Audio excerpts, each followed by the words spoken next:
Rồi, xin chào tất cả các bạn nha. Hôm nay diều thả quá trời luôn các bạn ơi. Nguyên tuyến đường này thả đã luôn nha.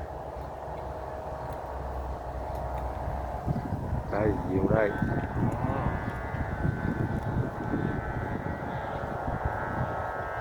Đó, trời diều luôn. 20 mấy con.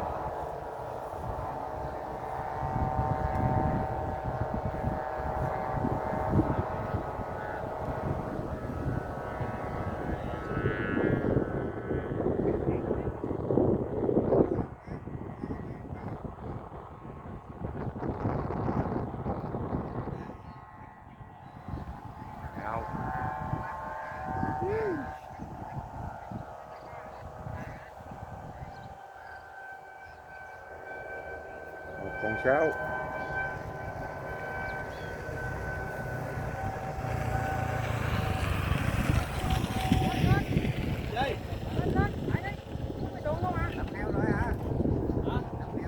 Quá đã luôn.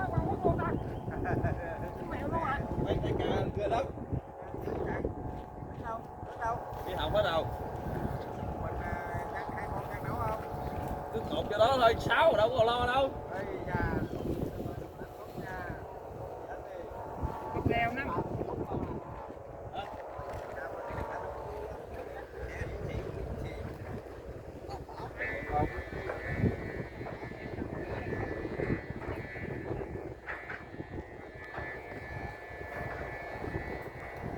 Dân kêu phát khăn ha.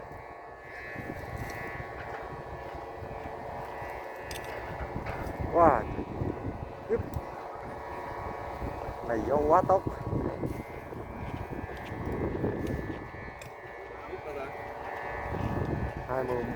20 mấy con luôn á. 24, 25 con á.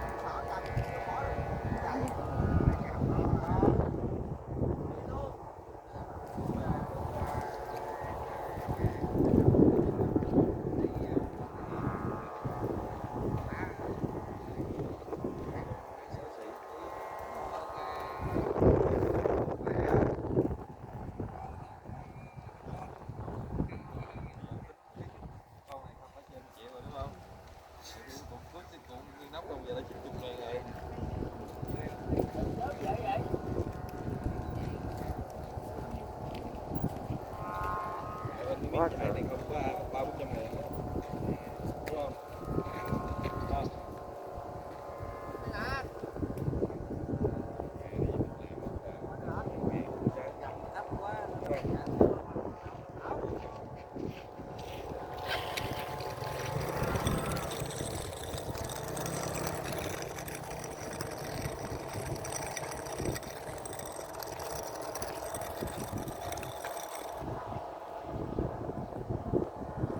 Của mèo.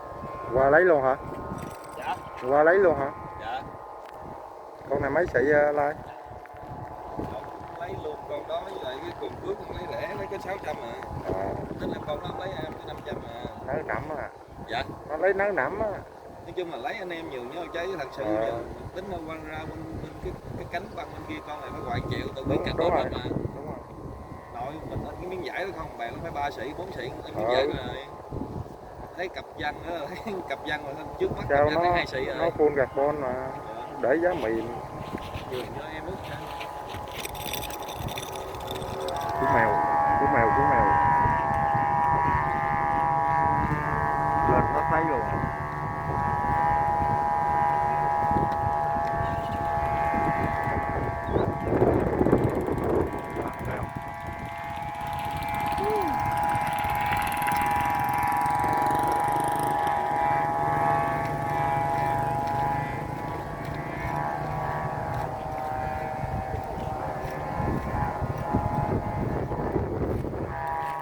Wow, trời đông.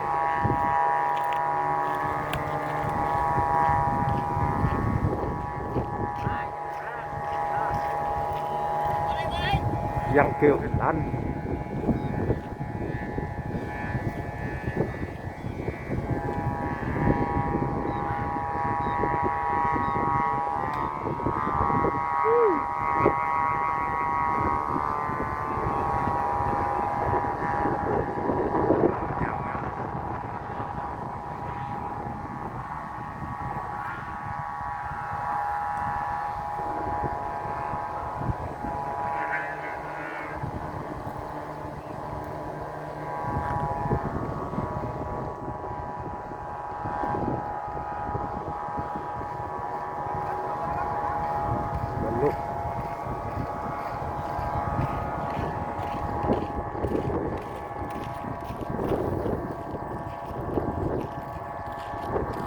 quá đều.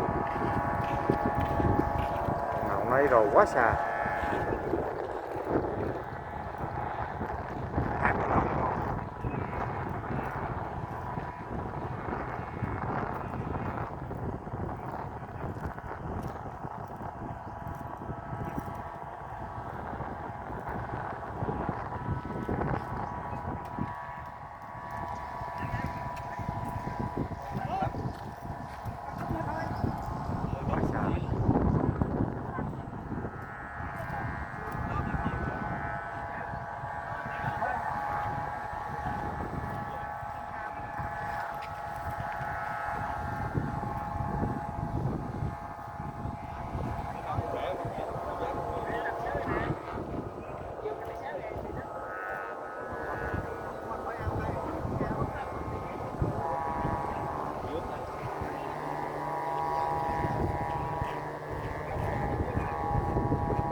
Wow, trời cái đường này thả đá luôn á, dài có mấy trăm mét.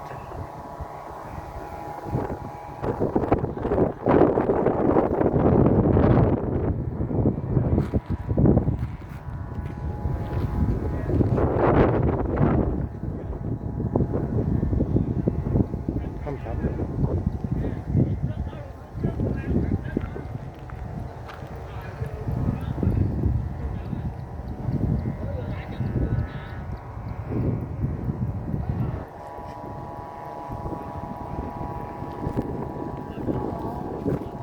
Anh em tập trung nè, anh em tập trung thả nè, quá trời nè.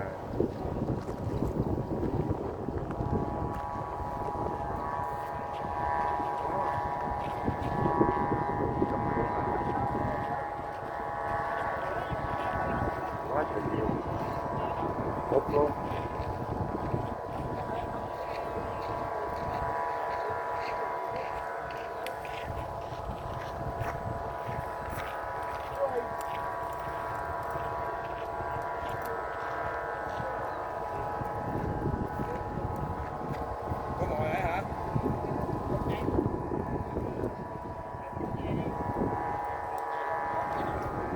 Cu vàng hả? Chết.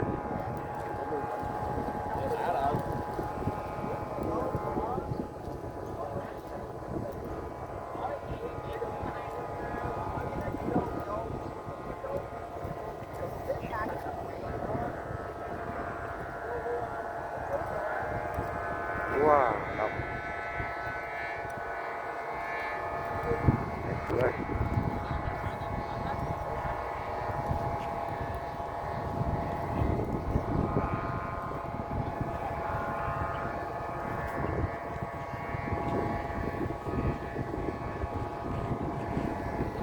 Con chừng này 3 con.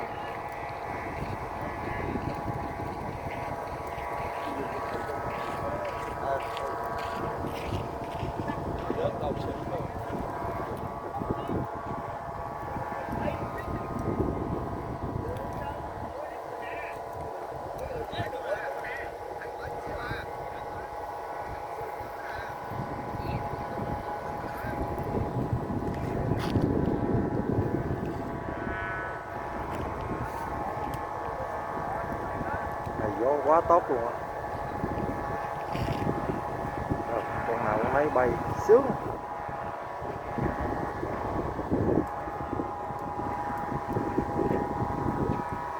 Hai mươi mấy con á, quá cỡ.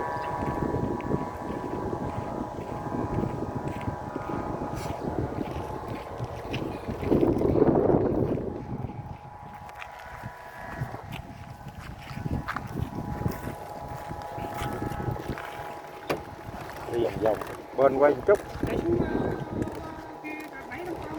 Hả? Con quay một chút. Xa quá. Tôi gần gần mới thấy được. Cái này đứng gần vậy mới thấy, chứ xa quá đâu thấy.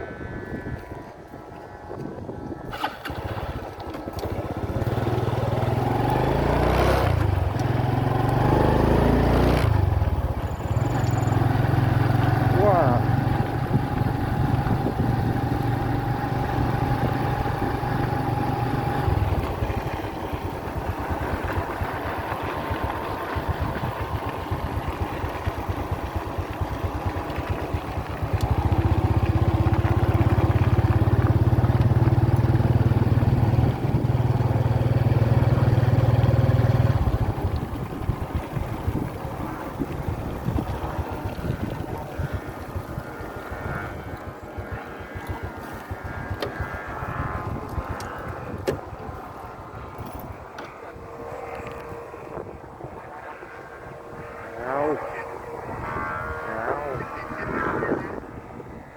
Từ Sơn á.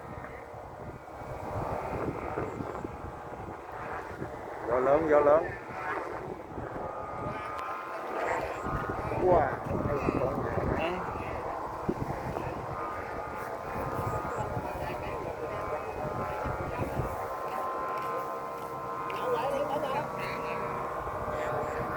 Đây, diều này là của mình đây. Đen thui luôn, nó thấy luôn.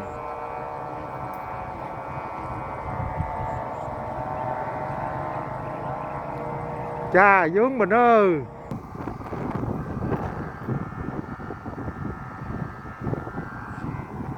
Con này của mình nha.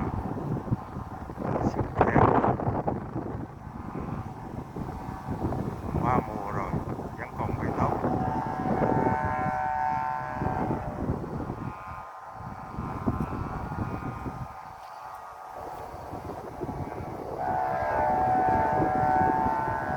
Bảy sắc cầu vồng.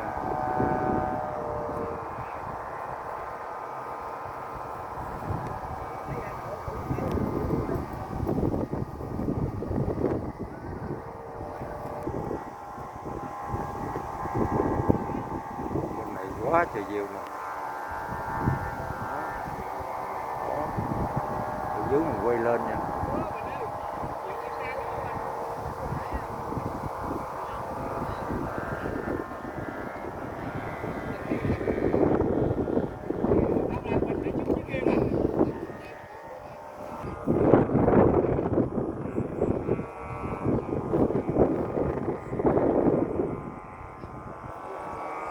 Này thả 25 con nha, quá trời.